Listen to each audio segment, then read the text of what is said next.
अस्सलाम वालेकुम। मेरी आज की गज़ल का नाम गुलाम बन के देखते हैं। सुना है उसकी आँखें जादू हैं, सुना है उसकी आँखें जादू हैं, सो उसकी आँखों में देखते हैं। सुना है उसकी बातों में दुनियाएं बसती हैं, सो उससे हम भी कलाम करके देखते हैं।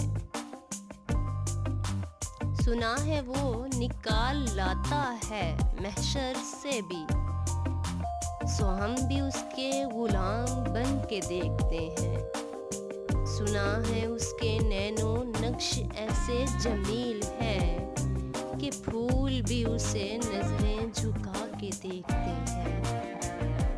सुना है उसे कमाल है शेरो शायरी में, सो हम भी खुद को आजमा के देखते हैं। सुना है वो रात को चांद की तरह चमकता है, सो हम भी चांद को तक के देखते हैं। सुना है उसकी बातों में बहारों गुल है, सो हम भी खजा में उससे बात करके देखते हैं।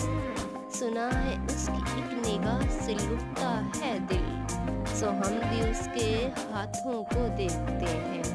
अब उसका इंतजार करके देखते हैं। आओ मानो सितारे किस्मत के देखते हैं।